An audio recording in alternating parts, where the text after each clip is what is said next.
मंत्र विद्या की प्राप्ति के लिए शुक्राचार्य का घोर तपस्या करना और देवताओं के द्वारा दैत्यों पर आक्रमण तथा शुक्राचार्य की माता द्वारा दैत्यों की रक्षा और इंद्र तथा विष्णु के संज्ञा शून्य कर देना, ये सब कथा भगवान वेद व्यास जी कहते हैं।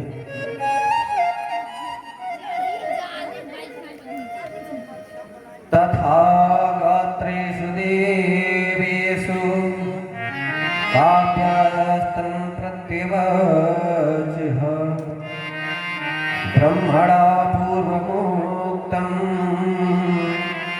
यदा कृष्णं दानवोत्तमः।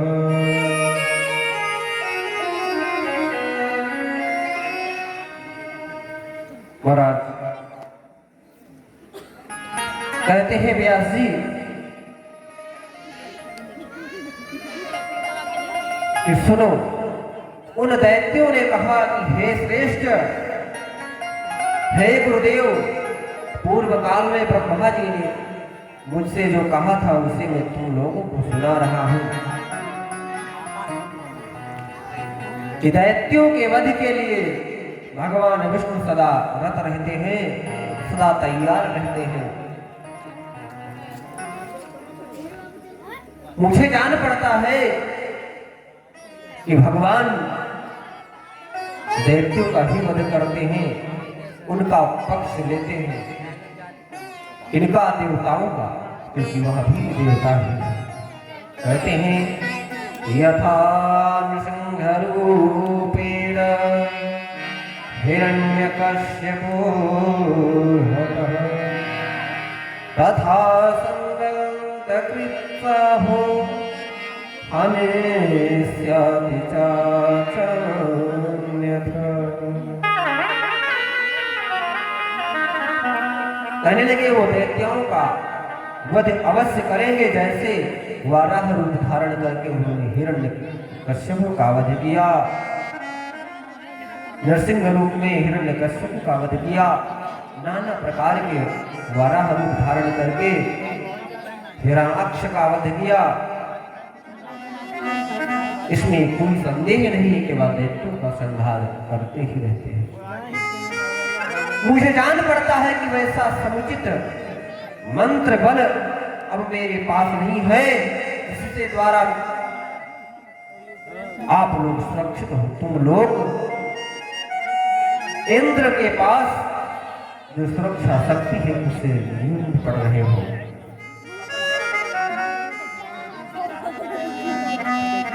तुम लोग इंद्र तथा देवताओं को जीतने में समर्थ हो सको, अतः हे श्रेष्ठ दानवगण, तुम लोग कुछ समय तक प्रतीक्षा करो।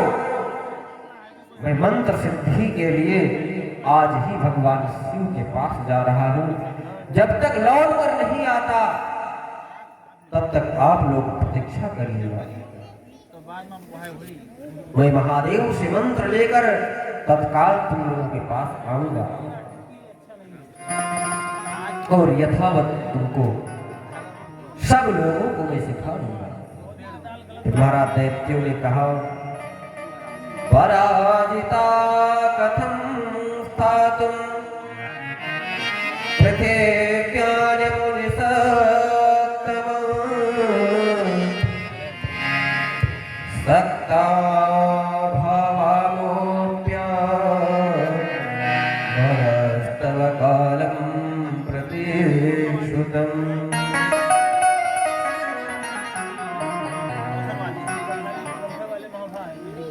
दैत्यों ने कहा हे मुनिश्रेष्ठ, देवताओं से पराजित होकर हम लोग अत्यंत निर्बल हो गए हैं, अतः उतने समय तक हम प्रतीक्षा कैसे करेंगे?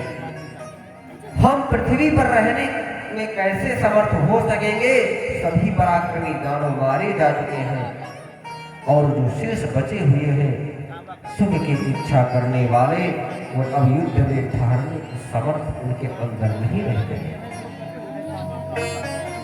महाराज दैत्य शुक्राचार्य कहते हैं कि मैं शिव जी से मंत्र विद्या लेकर नहीं आता हूं, तब तक तुम लोग शांति से युक्त और युक्ति से, तपस्या से युक्त होकर तुम लोग भी बल को एकत्रित करो।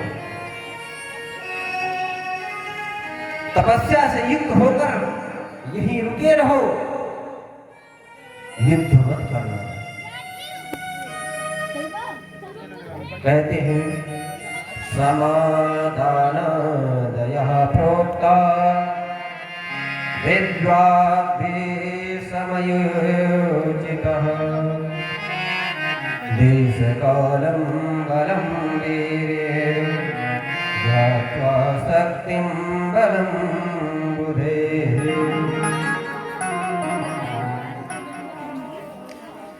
कहते हैं विद्वान उसी को कहा जाता है, समझा जाता है जो समय, दान, तपस्या, काल, बल, बुद्धि और विद्या का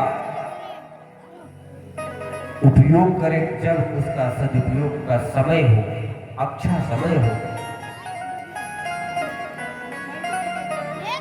अपनी सेना का सामर्थ्य नहीं दिखाना चाहिए जब वह उस योग्य हो जाए।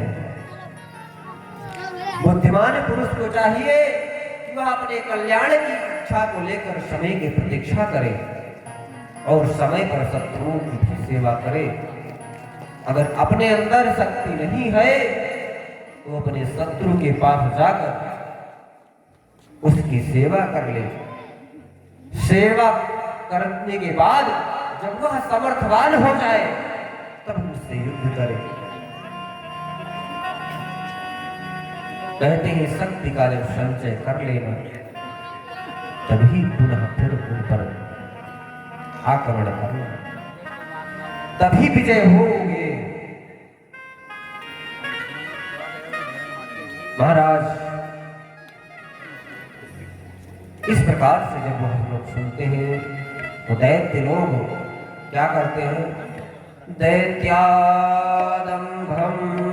समालंबस्य तापसस्तपितसंयुताः कश्यपास्याश्रमे वासं चक्रुः गव्यागमेक्षयः।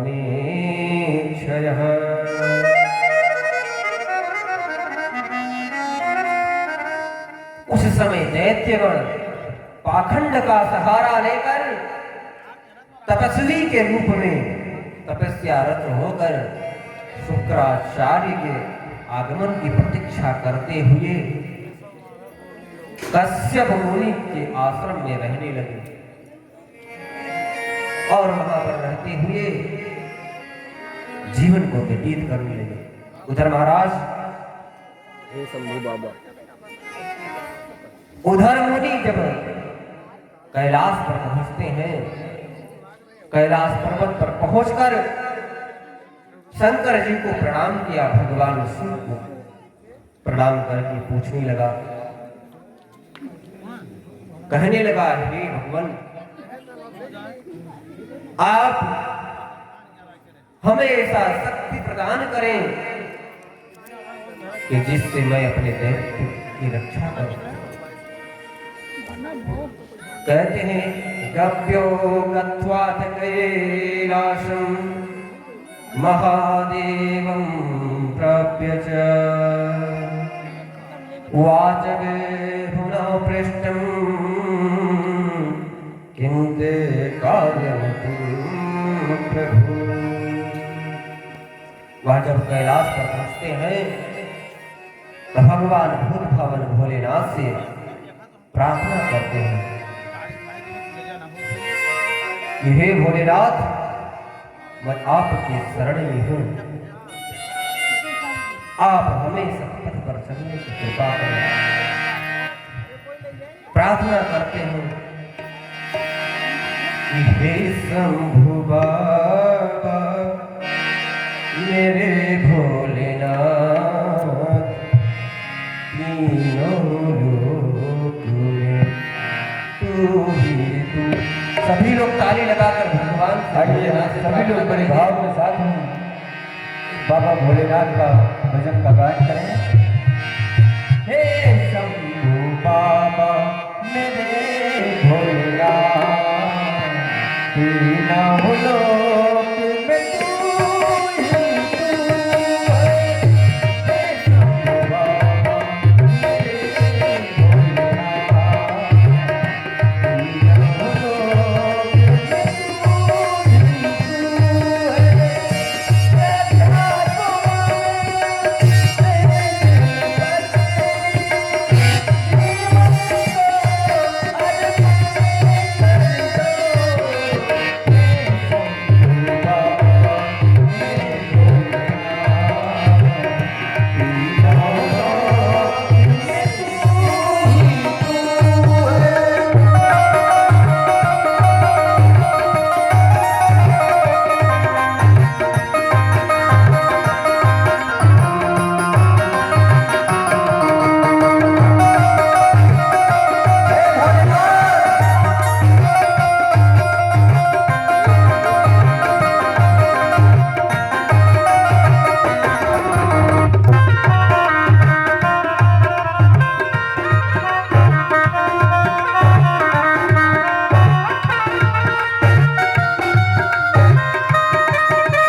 जब वह कैलाश पर पहुंचते हैं तो भोलेनाथ से प्रार्थना करते हैं कि हे भोलेनाथ, आप हमारे ऊपर कृपा करके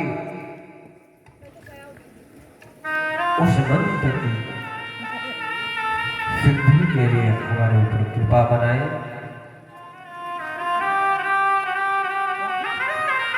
उन्होंने कहा, हे देव, मैं देवताओं की पराजय और असुरों की विजय के लिए मंत्रों को चाहता हूं। आप मुझको वह मंत्र दीजिए जो देवताओं के गुरु बृहस्पति के पास भी ना हो।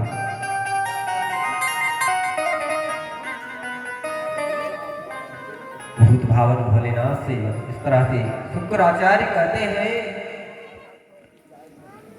तो व्यास जी कहते हैं कि उनका वचन सुनकर सर्वज्ञ और कल्याणकारी भगवान भोलेनाथ शिव मन में सोचने लगे कि अब मुझे क्या करना चाहिए। ये दैत्य गुरु शुक्राचार्य देवताओं के प्रति द्रोह बुद्धि से युक्त होकर उन दैत्यों की विजय के लिए मंत्र हेतु के लिए हमारे पास आया है और उन देवताओं की हमें रक्षा करनी चाहिए। भोलेनाथ कहते हैं मन में, रक्षणीय मया देवा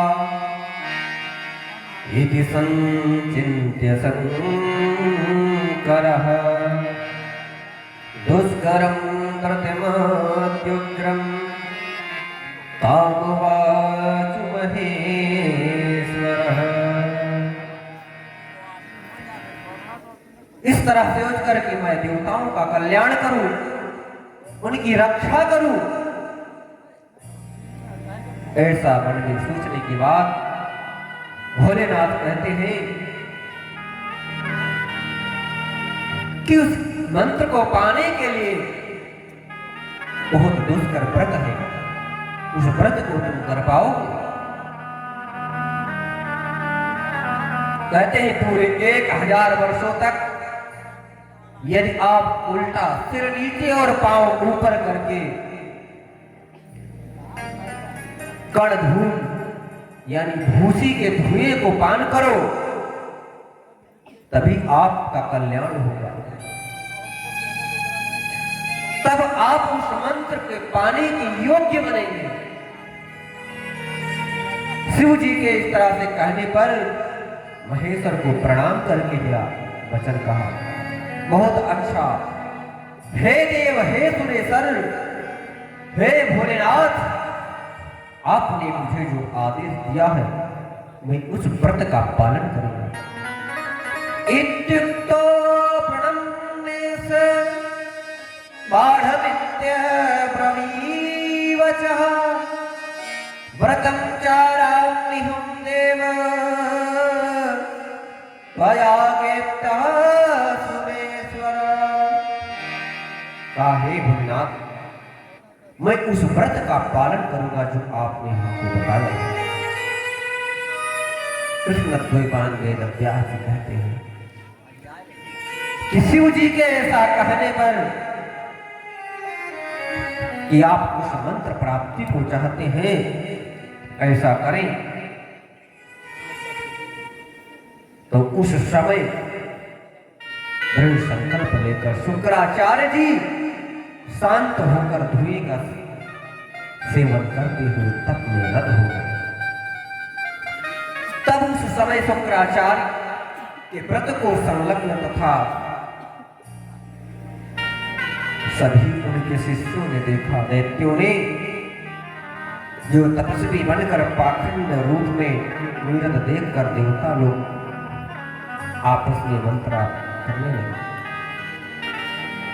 देवता लोग कहते हैं कि दैत्य गुरु शुक्राचार्य तप में लगे हैं और ये पाखंडी रूप बनाकर देवता लोग आश्रम में रह रहे हैं,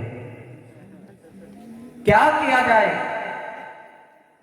वह मंत्रणा करते हुए कहते हैं कि देवता संग्राम के लिए उद्यत हो गए, उसी समय संग्राम करने के लिए सोच रहे हैं। शास्त्र कहता है कि तप में बाधा नहीं डालना चाहिए, परंतु वह क्या करते हैं, विचार्य मनसा सर्वे संग्रामायोध्यता निपा ययोधत्या युधा तत्र यत्र मे दानवोत्तमः। संग्राम के लिए संघर्ष करो, शास्त्र धारण करके पहले वहां पहुंचे जहां बड़े बड़े दानव विद्यमान थे और दैत्यगण आए हुए थे। देवताओं ने जब देखा कि दैत्य लोग यही हैं, तो दानवों ने देखा जो छद्म रूप में रह रहे थे कि दैत्य जो देवराज इंद्र है, अन्य समस्त देवगण अस्त्र शस्त्र से सुसज्जित होकर इधर आ रहे हैं। महाराज वह मन में सोचते हैं कि उत्पेतु सहसा वे सन्नद्धा भंजकर्षिताः अब्रुवन् वचनं तथ्यं ते देवानदर्पणः।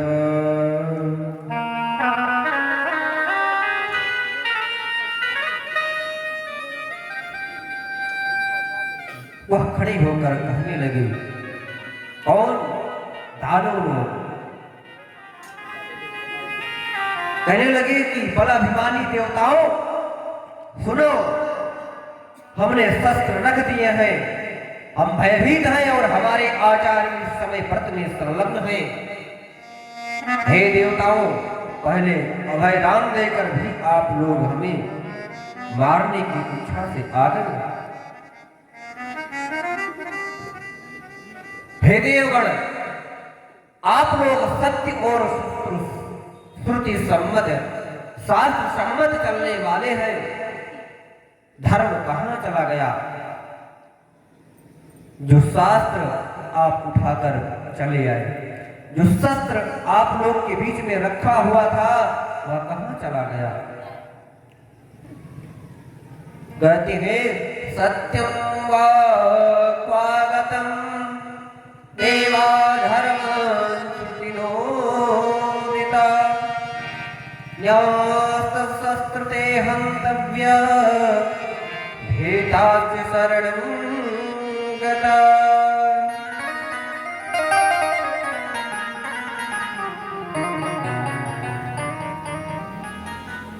दानव कहते हैं कि जो शस्त्र रख चुके हो, शरण में हो,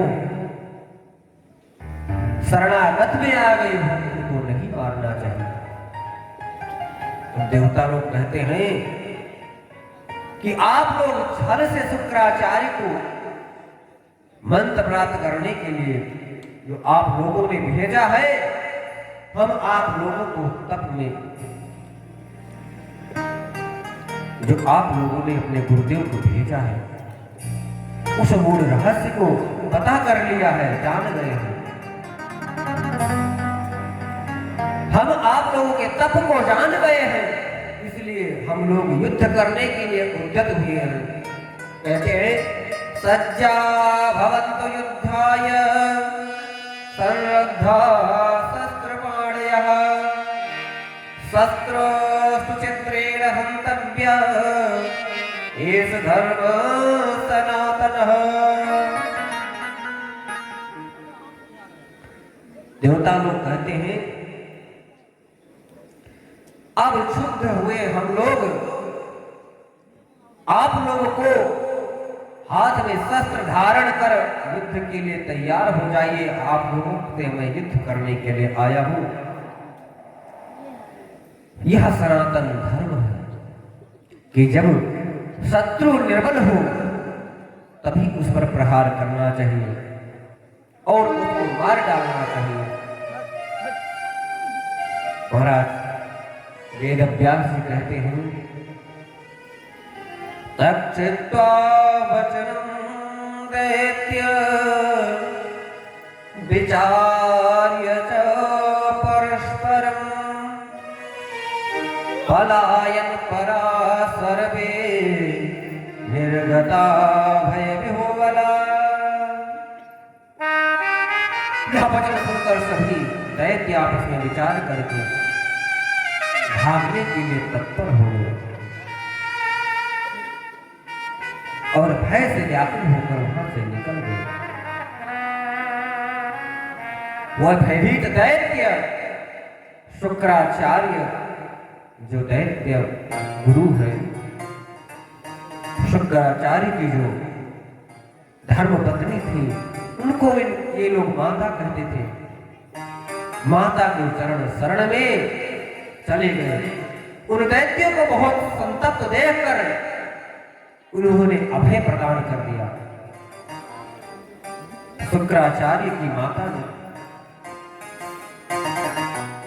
जो दैत्यों की रक्षा के लिए वचन देती है, वह क्या कहती है? ना भोक्तव्यं न भेतव्यं भयं त्यज्यति दानवाः मत्सनिधो वर्तमानन्य धीर भवितुर्बर्हति। हे दानवगण, डरो मत, निर्भय हो जाओ, डरो मत। भेतव्यम न भेतव्यम, भय मत करो, निर्भय होकर आप लोग शांत से यहाँ रहो। मेरे पास रहने वाले भय नहीं किया करते, तुम्हें किसी प्रकार का भय मत करना चाहिए। यह वचन सुनकर दैत्यों की व्यथा दूर हो गई और वह जो शस्त्र अस्त्र लिए थे उसको त्याग कर मां के चरणों में समर्पित कर दिया और निश्चिंत होकर वहीं पर उनके उत्तम आश्रम में रहने लगे। तब दैत्यों को वहां से पलायन देखकर भागा हुआ देवता लोग सोचते हैं कि देवास्तन्न विदून् वीक्ष्य दानवास्ते पदानुगाः अभ्यजग्मुं प्रहस्तेन विचार्यं बलाबलम्। कहते हैं कि उनके पीछे पीछे उनके पद चिन्हों को देखते हुए उनके बलाबल का बिना विचार किए हुए हठात उनके पास पहुंच गए और उस आश्रम में रहने वाले जो दैत्य थे उन सबको देखकर सभी देवता लोग उनको वध करने के लिए उद्यत हो गए। माता शुक्राचार्य की जो मां है उनके रोकने पर भी देवता लोग उनको मारने लगे।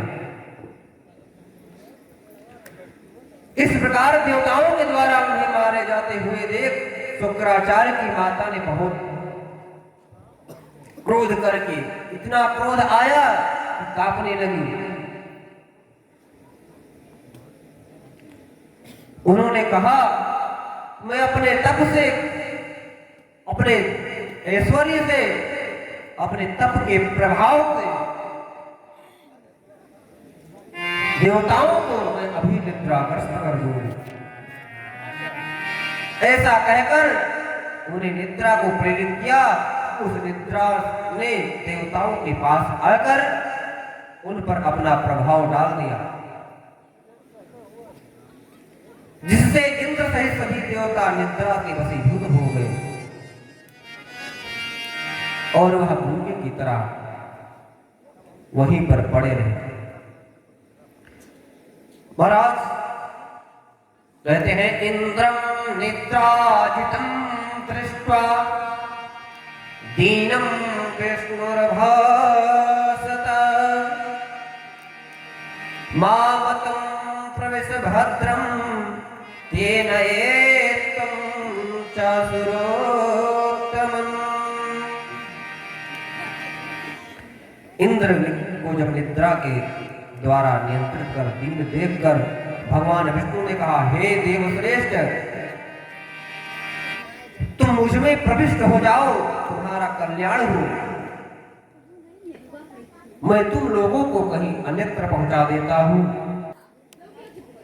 इस प्रकार से भगवान के कहने पर उन्होंने कहा कि हे देव, एवं मुक्तास्तते विष्णुः प्रविवेश पुरंदरः निर्भयो गत्र निद्रस्य बभूव हरिरक्षत। मैं तुम लोगों को कहीं अन्यत्र पहुंचा दूं, आप सभी लोग हमारे अंदर प्रविष्ट हो जाए। विष्णु के इस प्रकार कहने पर इंद्र ने उनके अंदर सभी देवगण और इंद्र प्रवेश हो गए। श्री हरि रक्षित होकर निर्भय तथा निद्रा रहित हो गए।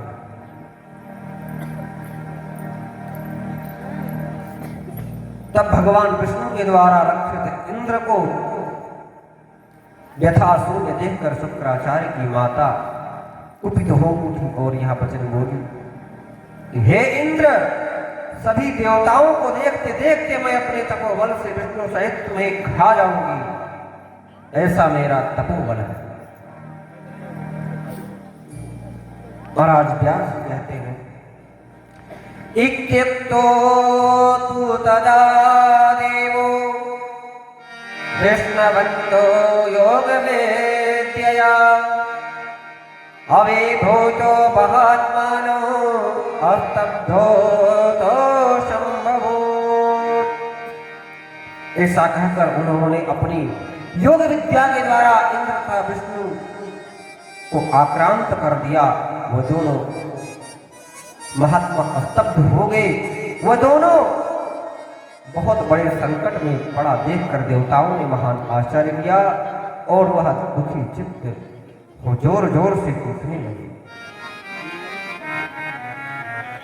देवताओं को चीखते देखकर इंद्र ने विष्णु से कहा, हे मधुसूदन, हे वैकुंठनाथ, हे माधव, आप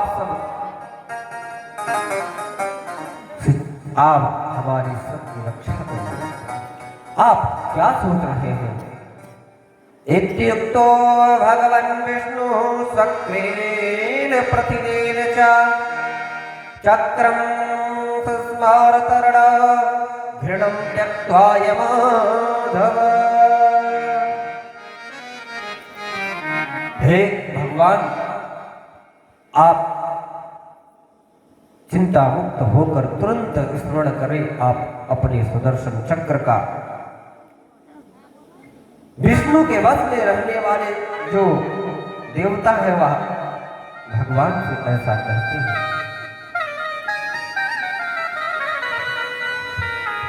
भगवान ऐसा ही करते हैं।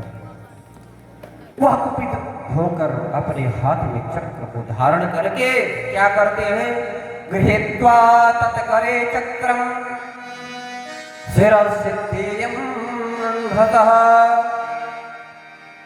हृदं दृष्ट्वा तुरको बौद्धस्य भवस्ततः।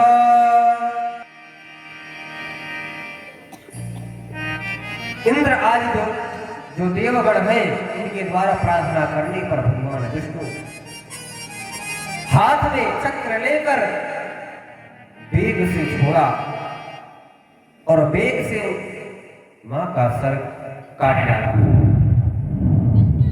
महाराज, इस तरह से जब मां का सिर कटा तो पूरे पृथ्वी मंडल में त्राहि त्राहि मच गया और सिर कटा देखकर इंद्र आदि समस्त देवता प्रसन्न होते हैं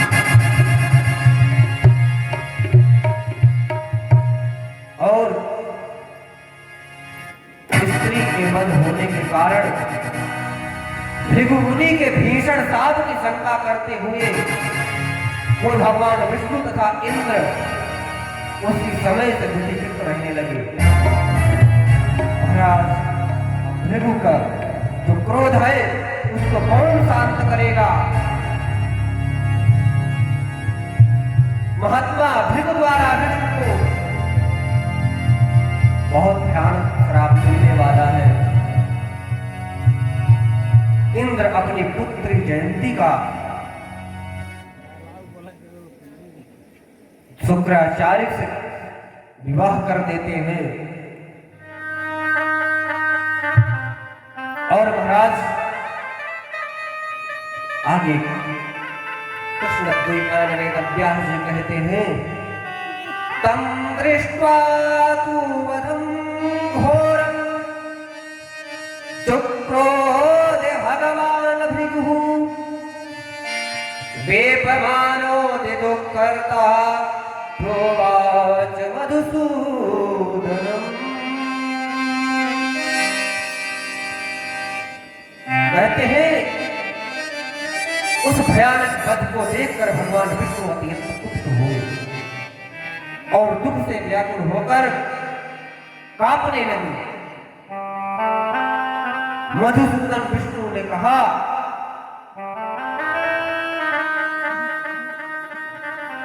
कि जो इतने कुपित हैं वह कौन है? व्यास जी कहते हैं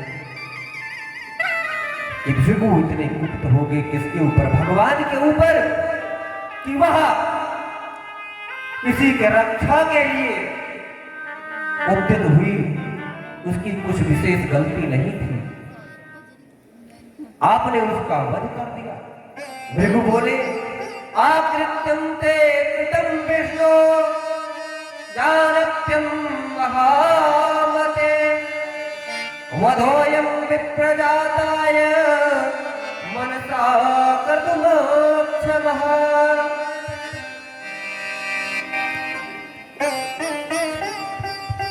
हे विष्णु, जो नहीं करना चाहिए वह तुमने किया। किसी ब्राह्मण का नहीं, आपने ब्राह्मण की पत्नी का वध किया है। आपको ऐसा घोर अपराध नहीं करना चाहिए। आप तो सत्गुण से संपन्न हैं, आप तो सत्गुण में हमेशा प्रतिष्ठित रहते हैं, आपने ऐसा क्यों किया? आपने हमारी स्त्री को क्यों मार डाला? उन्होंने क्रोधपूर्वक कहा कि शापादितं दुराचारं किमन्यत प्रकरोमि ते विधिरोऽहं कृता पाप त्वयायं सक्रकारणात्। कहा, अब मैं तुम दुराचारी को शाप दे रहा हूं, इसके अतिरिक्त तुम्हारा जो प्रतिकार कर रहा हूं को ध्यान से सुनो। अरे पापी, तुमने इंद्र के हित में मुझे ये तपस्वी को विधुर बना दिया। हे मधुसूदन, मैं इंद्र को शाप नहीं दूंगा, बल्कि मैं तुझे ही शाप दे रहा हूं। सुनो, कृष्ण सदृश जो दुरभिप्राय वाले जो तुमने कर्म किए हैं, सदा तुम छल करने में ही तत्पर रहते हो। हे जनार्दन, जो मुनि तुम्हें सात्विक कहते हैं वह निश्चय ही मूर्ख हैं। ये जातम सात्विकं प्रहुष्टे मूर्खा मुनयः किल तापसत्वं दुराचारं प्रत्यक्षं मे जनार्दन। जो मुनि लोग तुमको सात्विक कहते हैं वह बड़े मूर्ख है। मैंने तो प्रत्यक्ष जान लिया कि तुम तमोड़ गुणमयी तथा दुराचारी हो। जनार्दन, मेरे साप के मृत्यु के कारण तुम इस धरा लोक पर जाओगे, मृत्यु लोक पर जाओगे। तुम्हारे अनेक अवतार होंगे और इस स्त्री के वध यज्ञ का अपराध तुम भोगोगे।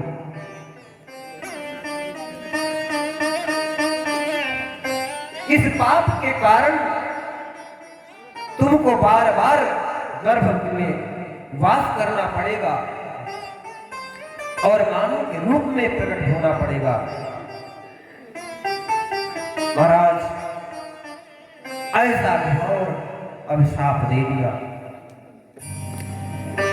महाराज व्यास जी कहते हैं, ततस्ते नाथ सपेन नस्ते धर्मे पुनः पुनः लोकस्य च हितार्थाय जायते मनुते सिंह।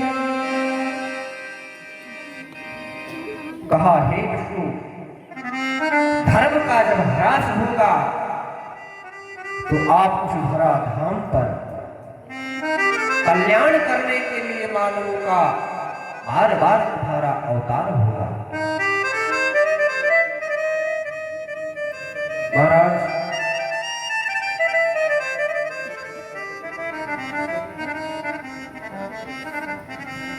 इसी बीच में महाराज ने पूछा, प्रश्न किया,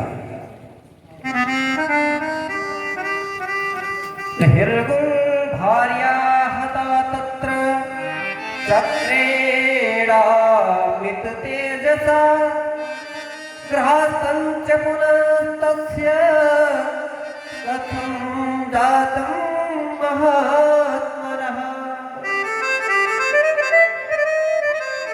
हे व्यास जी,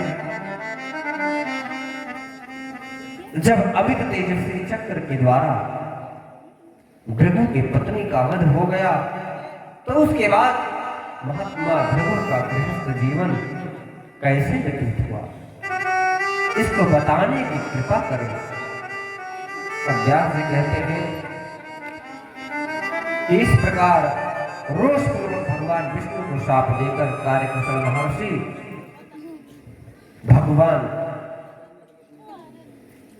जो भृगु है वह अपनी पत्नी का सिर लेकर शीघ्रता पूर्वक अपनी पत्नी के धड़ में जोड़कर बोले, हे देवी, विष्णु के द्वारा तुम्हारी मृत्यु हो गई है, तुम उनके द्वारा मारी जा चुकी हो,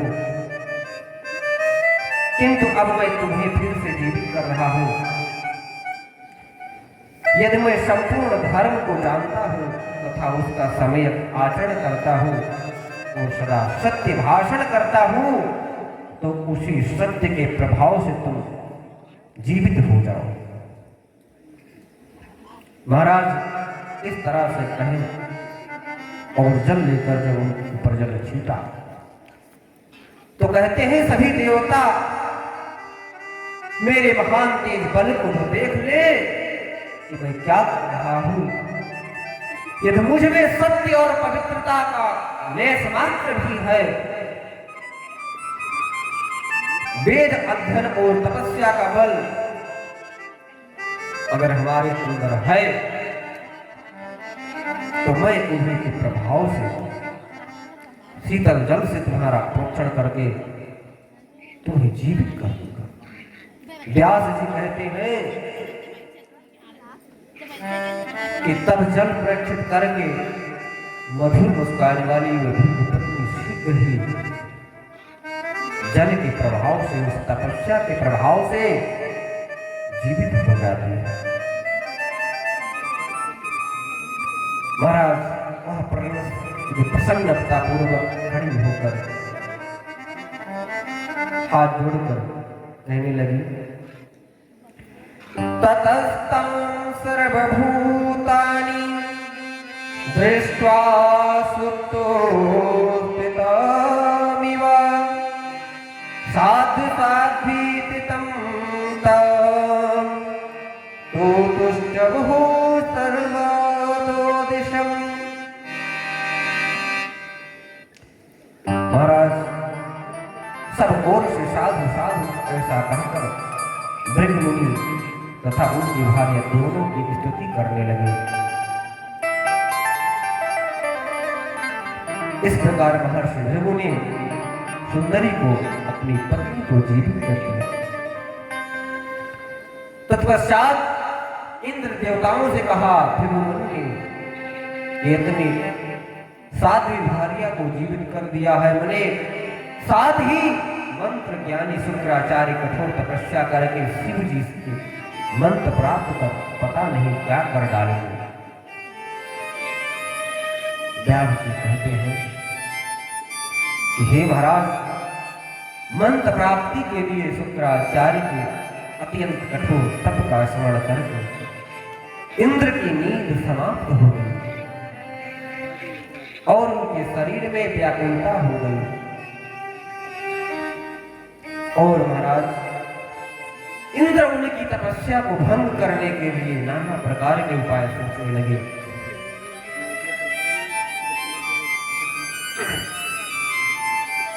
कहते हैं कि इंद्र की पुत्री थी जयंती। वह पुत्री मुस्कुराती हुई अपने पिता से कहती है कि मैंने तुम्हें गच्छ पुत्री मया दत्या कर्तव्यातं तपस्विने समाराधे त्वां जिमग्रते तं वंशगुरु। उन्होंने कहा, हे पुत्री, मैंने तुम्हें तपस्वी शुक्राचार्य को सौंप दिया है, अतः हे कामरूंगी, अब तुम जाओ, मेरे कल्याण के लिए उनकी सेवा करो और उनको अपने बस में कर लो।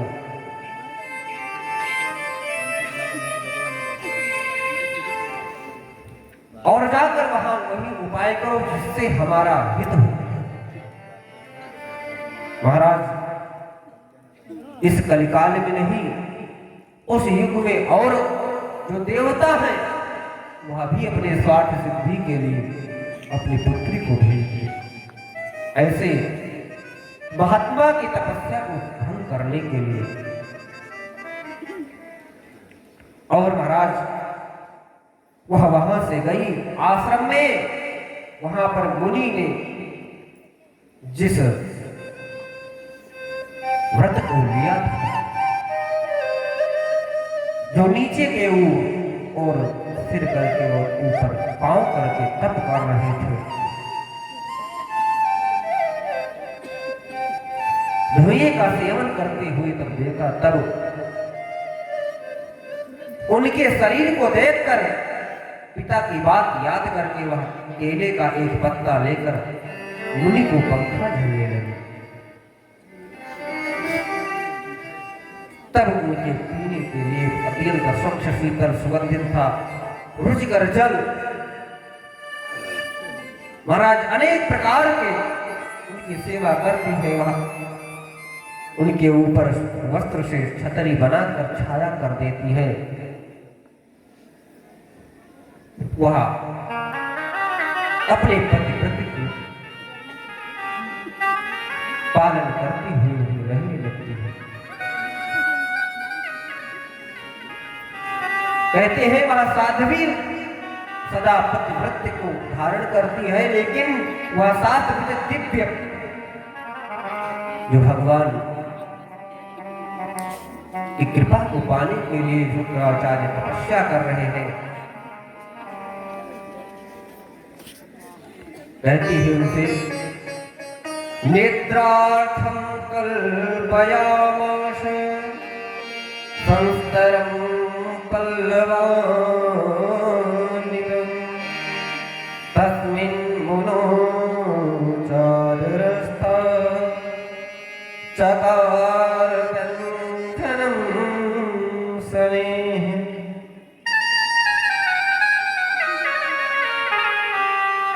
वह अनेक प्रकार से उनकी सेवा करती है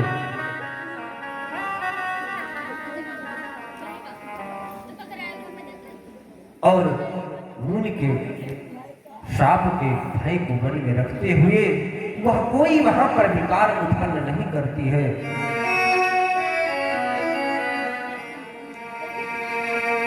तत्पश्चात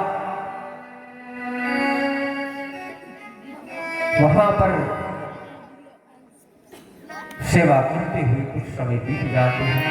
कहते हैं प्रबुद्धे जलमादाय धरा दधाचारमनाय च मनोनुकूलं सततं कुर्वन्ती व्याचरत्तथा।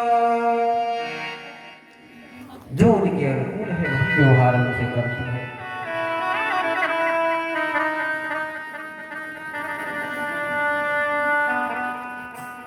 वह साध्वी क्रोध पर विजय पाकर बहुत वर्षों तक मुनि की सेवा में संलग्न रही।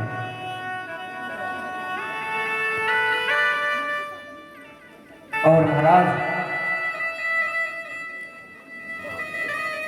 भगवान शुक्राचार्य उल्टी लटक कर भगवान भूत भावन भोलेनाथ के द्वारा बताया गया है, वह व्रत पलायन व्रत को पूर्ण करते हुए भगवान से प्रार्थना करते हैं कि हे भोलेनाथ, मैं आपके शरण में हूं। आपने जिस तरह से कहा है मैं वही कर रही हूं। हे देवाधिदेव महादेव, आप हमारे ऊपर प्रसन्न हो जाए।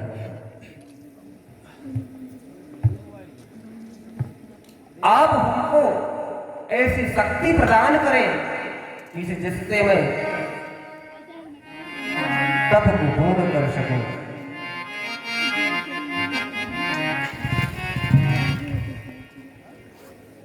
और उल्टी लटक कर भगवान से प्रार्थना करते हैं कि हे भोलेनाथ, हे कैलाश के निवासी, मैं आपको बार बार प्रणाम कर रहा हूं। सभी लोग हाथ जोड़कर भगवान भोलेनाथ से प्रार्थना करें कि वह हमारे ऊपर भी प्रसन्न हो। कैलाश के निवासी नमो बार बार हो, नमो बार बार हो, आए शरण तिहार प्रभु तार कैलाश के निवासी नमो बार बार हो, नमो बार बार हो, आयो शरण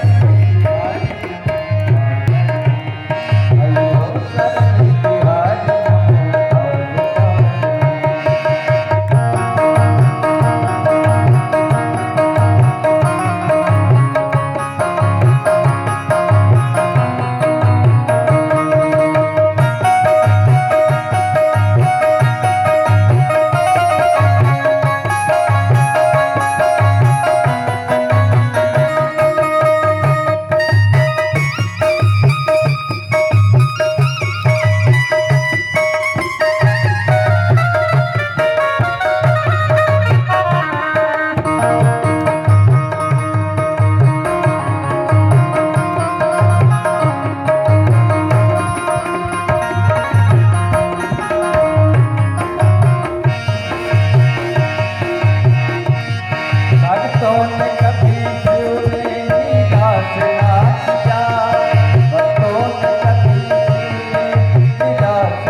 अभी सभी लोग जयकारा नहीं लगा रहे हैं। बोले भूत भावन भोलेनाथ भगवान की। अरे आप लोग ऐसा बोले जाए जो अपने घर में बैठे हैं ना, वो समझे कि हमारे सिवा आज कथा में हर कोई है। बोले हनुमान जी महाराज की। अब लग रहा है भोलेनाथ प्रसन्न हो जाएंगे। एक बार भाव से और बोले, फिर कथा पर चलेंगे। बोले अनंत परमंत श्री हनुमंत लाल की जय हो। बोले आनंद कंद सच्चिदानंद भगवान की। बस भोलेनाथ आने वाले हैं। महाराज जब इस प्रकार से शुक्राचार्य तपस्या कर रहे हैं तो भोलेनाथ की कृपा को पाने के लिए कर रहे थे।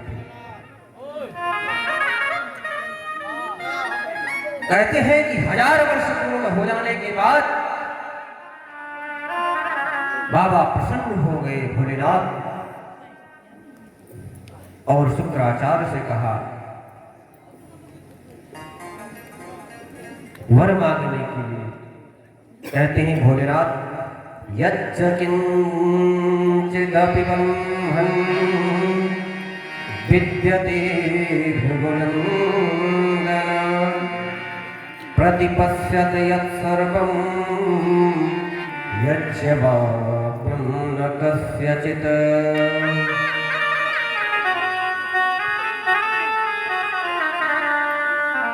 भूत भावन भोलेनाथ प्रकट हो गए और कहने लगे कि मैं प्रसन्न हूं, वरम प्रयात, वर मांगो हे ब्रह्मन, हे भृगुनंदन। जगत में जो कुछ भी विद्यमान है, आप जो सब देख रहे हैं, तथा जो किसी भी वाणी का विषय नहीं है, उस सब के स्वामित्व आप युक्त हो जाएंगे, इसमें कोई संदेह नहीं। आप सभी प्राणियों से अबाध्य होंगे। आप प्रजाओं के स्वामी तथा श्रेष्ठ ब्राह्मण के रूप में प्रतिष्ठित होंगे। इस प्रकार से भोलेनाथ कहते हैं। फिर व्यास जी कहते हैं, सुनो हे महाराज, एवं दत्त्वा वरान् शंभो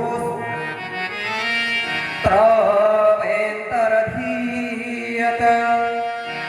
काव्यास्तमथ संवीक्ष्य जयन्तीं वाक्यमब्रवीत्। इस प्रकार से वरदान प्रदान करके भगवान उनका ध्यान हो गया।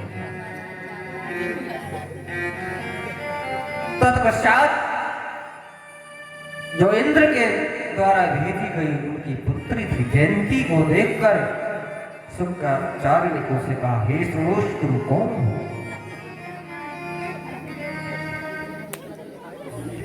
काशिकस्यां शृणोषि ब्रूहि किं ते चिकीर्षितम्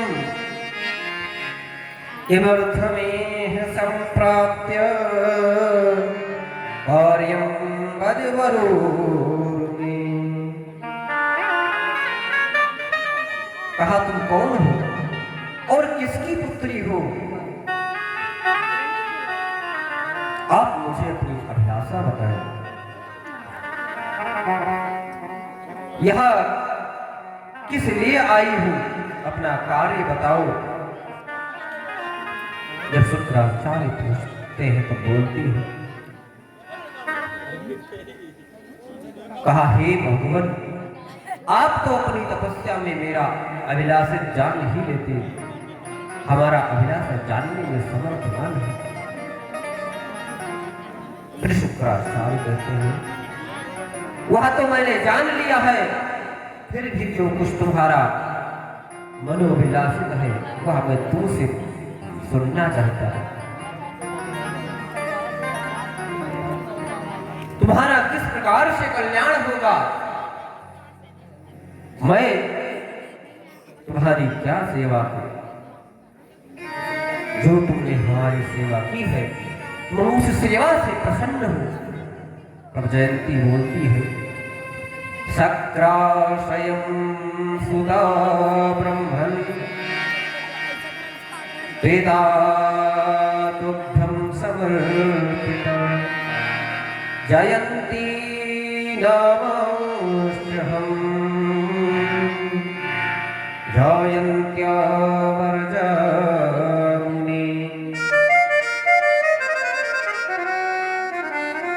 कहती, हे ब्रह्मन, हे विप्रदेव, मैं इंद्र की पुत्री हूं और पिताजी ने मुझे आपको सौंप दिया है। मेरा नाम जयंती है। मैं जयंत की छोटी बहन हूं। हे विभु, मैं आप पर आसक्त हूं, मेरी अभिलाषा को पूर्ण करें। प्रेम पूर्वक आप हमारे साथ विहार करें। शुक्राचार्य कहते हैं, हे भामिनी, तुम सभी प्राणियों में अदृश्य रहते हुए 10 वर्षों तक इच्छा के अनुसार मेरे साथ यहाँ विहार करो।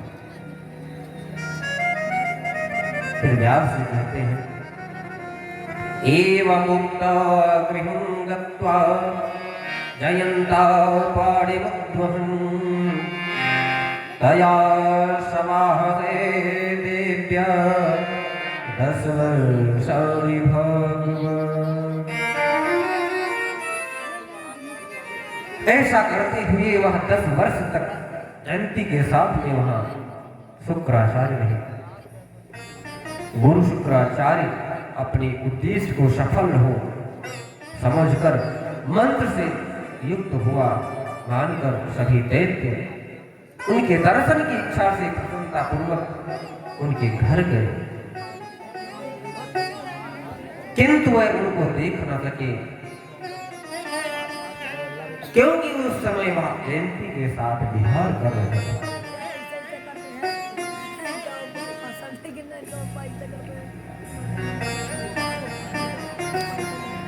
वह जब इस तरह से देखते हैं तो वहां पर उनको ना पाकर देखते लोग वही तो होते हैं और वहां से चले जाते हैं।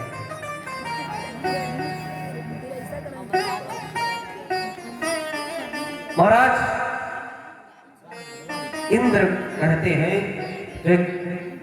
कि हे देवगुरु बृहस्पति, आप शुक्राचार्य बनकर जाइए और सभी देवताओं को आप भ्रमित कर दो। और वही वो करते हैं। वहां पहुंचकर उन्होंने दानवों को सभी लोगों को बुलवाया, तब सभी दानव आ गए। उन्होंने शुक्राचार्य को अपने सम्मुख देखा। माया से विमोहित सभी दैत्य बृहस्पति गुरु देवगुरु बृहस्पति को पहचान न सके। वह छद्मवेश में है शुक्राचार्य के रूप में। सभी दानव उनको अपना गुरु मानकर उनकी सेवा में संलग्न हो गए। उसके बाद में शुक्राचार्य का रूप धारण करने वाले गुरु बृहस्पति ने उनसे कहा कि यजमानों का स्वागत और उनकी हित में तपस्या के द्वारा भगवान शिव की प्रसन्न कर लिया है हमने, क्योंकि अब मुझको वह मंत्र प्राप्त हो गया है। मैं आप लोगों को निष्कपट बता दूंगा। यह सुनकर वह श्रेष्ठ दानव प्रसन्न चित्त हो गए और गुरु शुक्राचार्य को अपने उद्देश्य में सफल समझकर वह मोहग्रस्त दानव बहुत हर्षित हुए। वह प्रसन्नता पूर्वक उनको प्रणाम करते हैं और देवताओं से वह भय छोड़कर सभी दैत्य स्वस्थ चित्त होकर रहने लगे। फिर शुक्राचार्य के रूप में जो देव गुरु है वह उनको बहुत कुछ उपदेश करते हैं।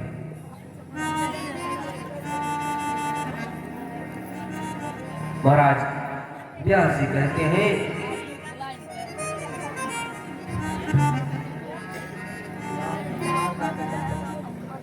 कि आप इति संचित्या मनसा तानुवाच्यस्मिव वंचिता मत्वरूपेण दैत्याः किं गुरुणा किल। व्यास जी कहते हैं जब शुक्राचार्य पहुंचते हैं तो वह हंसते हुए कहते हैं कि हे दैत्यगण, मेरा सुख जो स्वरूप है उसको बनाए हुए यह देवगुरु बृहस्पति तुम्हारे सामने बैठा है। मैं नहीं हूं, यह तुम लोगों को ठग लिया है। शुक्राचार्य मैं हूं और ये देवताओं का कार्य सिद्ध करने के लिए देवगुरु बृहस्पति है। हे मेरे यजमानों, इन्होंने तुम सबको अवश्य ठग लिया है, इसमें कोई संदेह नहीं है। यह पाखंडी है, मेरा विश्वास करो। अनेक प्रकार से जब कहते हैं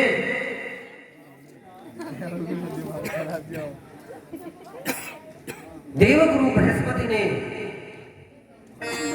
देवताओं को जो छद्मवेश में शुक्राचार्य के रूप में थे उन्होंने सब कुछ पढ़ा लिखा दिया था, बता दिया था।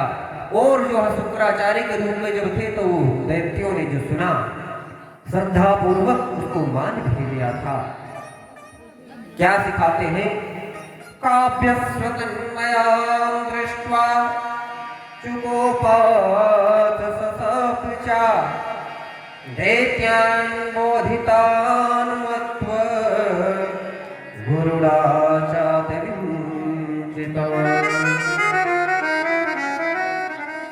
देवगुरु बृहस्पति ने इन दैत्यों को पूर्ण रूप से सिखा पढ़ा दिया है इन्हें खूब ठगा है ऐसा मानकर इन्हें गुरु बृहस्पति ने तन में देखकर शुक्राचार्य बहुत कुपित हुए और कहने लगे कि मेरे बार बार समझाने पर तुम लोग समझ नहीं रहे हो, मेरी बात को मान नहीं रहे हो, इसलिए मैं तुम लोगों को श्राप देता हूं। तो श्राप क्या देते हैं? मदवाक्या फलम कामम स्वल्पे काले पास्वथा तदास्य कपटम सर्वं परिज्ञातम भविष्यते। उन्होंने कहा कि मेरे बार बार समझाने पर तुम लोग मेरी बात नहीं मान रहे हो, इसलिए नष्ट बुद्धि वाले तुम सब पराभव को प्राप्त होगे। तुम लोग थोड़े ही समय में तिरस्कृत फल पाओगे, तब इनका सारा कपट तुम सबको मालूम पड़ेगा। इस तरह से साप दे देते हैं और व्यास जी कहते हैं कि ऐसा कहकर शुक्राचार्य तत्काल चल दिए। फिर बृहस्पति जो छद्मवेश में शुक्राचार्य के रूप में थे, वह निश्चिंत भाव से वहां रहने लगे। तदंतर शुक्राचार्य के द्वारा उन दैत्यों को श्रापित हुआ जानकर गुरु बृहस्पति तत्काल उन्हें छोड़कर अपना रूप धारण कर वहां से चल पड़े। उन्होंने जाकर इंद्र से कहा, मैंने आपका संपूर्ण कार्य जाकर भलीभांति बना दिया है। इस प्रकार से जब देवता लोग सुनते हैं गुरु के वचन को, वह बहुत प्रसन्न होते हैं और आज वह युद्ध के लिए तैयार हो जाते हैं। अब मैं उन देव गुरु माया के मोहित जो छद्मवेश में थे, यहां से चले जाने के बाद में दैत्य लोग सोचते हैं कि हम तो वास्तव में ठग लिए गए हैं, वह हमको ठग कर चला गया है, अब हम क्या करें और कहां जाएं? हम शुक्राचार्य को किस तरह से प्रसन्न करें?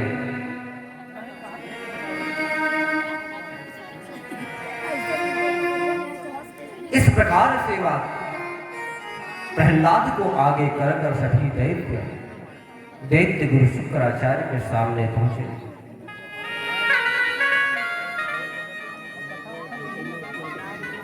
जब पहुंचते हैं तो महाराज क्रोध से आंख उनकी लाल है। शुक्राचार्य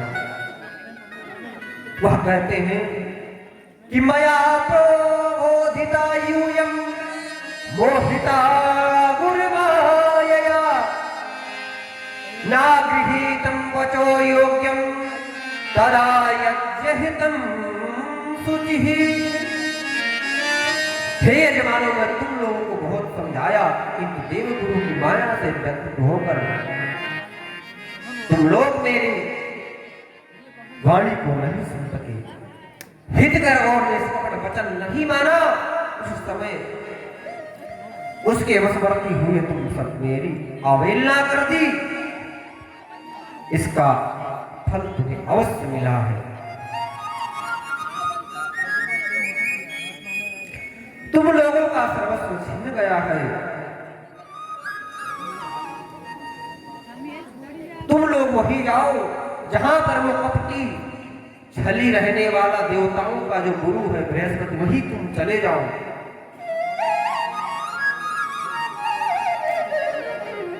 मैं उसकी तरह वंचक नहीं हूं। अनेक प्रकार से अपने शिष्य को डांटते फटकारते हैं। महाराज व्यास जी कहते हैं, एवं प्रब्रुवन्त शुक्रम तु वाक्य संवेदया गिरा प्रहारस्तं तमोवाच गृहीत्वा चरणो ततः।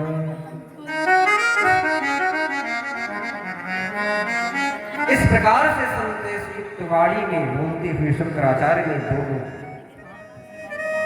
पैर को प्रहलाद जी ने अपने गुरुदेव की चरणों को पकड़ लिया और कहने लगे, प्रहलाद क्या कहते हैं कि हे भार्गव, हे सर्वज्ञ, अत्यंत दुखी होकर आज आपके पास आए हुए पुत्र तुल्य तथा हित चिंतक हम यजमानों का आप त्याग न करें। मंत्र प्राप्ति के लिए आपके चले जाने पर कुछ कपटी तथा दुष्टात्मा बृहस्पति ने आपकी वेशभूषा तथा मधुर वाणी के द्वारा हम लोगों को खूब ठगा है। प्रहलाद अनेक प्रकार से प्रार्थना करते हैं और महाराज प्रहलाद क्या कहते हैं अर्थ में, कहते हैं क्रोधश्चंडाल रूपो वै त्यक्त्वा सर्वथा बुधेः तस्मात् दोषं परित्यज्य प्रसादं गुरुसुव्रत। कहते हैं क्रोध तो चांडाल का रूप होता है, बुद्धिमान लोग इसका पूर्ण रूप से त्याग कर देते हैं। अतः हे गुरुदेव, हे सुव्रत, हे गुरुवर, क्रोध छोड़कर आप हमारे ऊपर प्रसन्न हो जाइए। आप क्रोध का त्याग नहीं करते बल्कि अत्यंत दुखित होकर हम लोग आपको त्याग कर देंगे, ऐसा आप मन में स्वभाव देख लाइए न। अगर आप हमको प्रत्यक्ष होकर छोड़ देंगे तो हम रसातल में चले जाएंगे। व्यास जी बोले, प्रहलाद का वचन सुनकर शुक्राचार्य ज्ञान दृष्टि से सब कुछ देखकर प्रसन्न चित्त होकर हंसते हुए कहा, नाभेतव्यं न गन्तव्यं दानवारसातलम् रक्षयिष्यामि वै यात्रां मन्तर्वितले किलः। शुक्राचार्य हंसते हुए कहने लगे, हे धर्मज्ञों, पूर्व काल में मैंने ब्रह्मा जी से जो सुना था वही कर सत्य आज अटल बात तुम लोगों को बता रहा हूं, मेरी बात सुनो।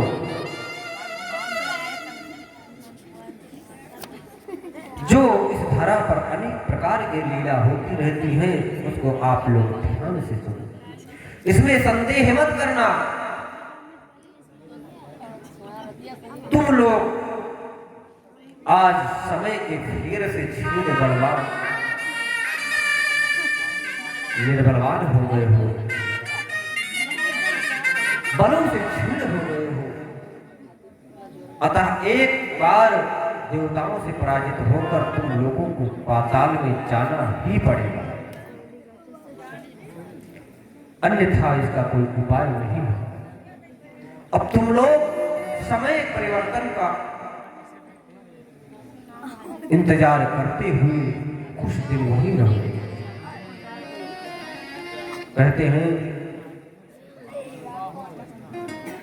तुम लोगों को समय आने पर मैं पुनः चेतावनी दूंगा और बुलाऊंगा।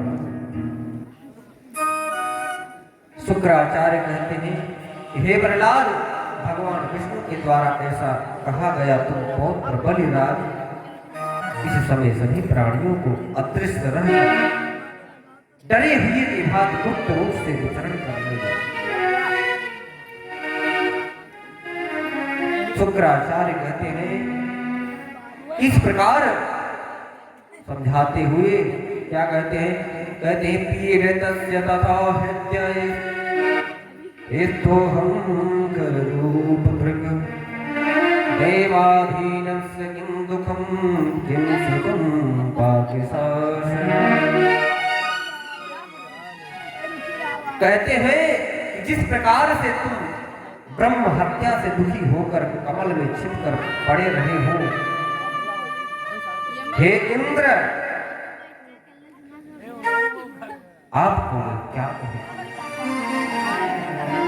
छिपकर आप रहते हो, मैं भी आज उसी गर्दभ रूप का धारण करके यहाँ पर स्थित हूँ। हे पाक शासन दैवधीन अधीन रहने वाले, मैं अब तुमको क्या कहूँ। शुक्राचार्य जी कहते हैं कि वह अनेक प्रकार से समझाते हुए उनको कहते हैं, प्रबोधम प्रावदो कामम यथा नादर्द जगमधु इत्ये तने समाख्याता मया देव बलिष्ठिता।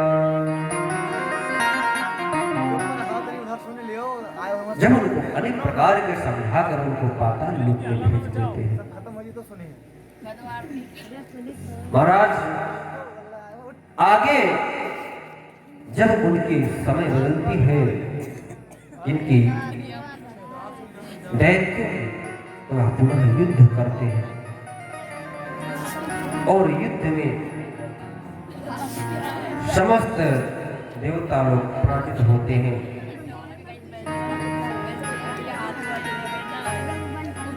क्योंकि देवता लोग भी अपने आप को बहुत श्रेष्ठ मानते हैं। महाराज दैत्य लोग कुछ समय तक शांत रहकर अपने यश, कीर्ति, बल और तप को प्रबल करते हैं और देवताओं को प्राप्त कर देते हैं। इस प्रकार से महाराज पुनः दैत्य लोग और दानव लोग में युद्ध अनेक प्रकार के होते रहते हैं। भोले बांके बिहारी लाल की जय हो, भोले काली मैया की जय हो। महाराज वह पाताल लोक से पुनः राज करने लगे अपने स्थान पर जाकर। इधर देवता लोग अपने स्वर्ग लोक में राज कर रहे हैं। कथा को इसी कथा को यही प्रणाम करके आगे भगवान की जैसे इच्छा होगी, प्रेरणा होगी, माँ भगवती उसे करेंगे। एक बार भाव से बोलिए, बोले जगदम्बा मैया की जय हो। और जब तक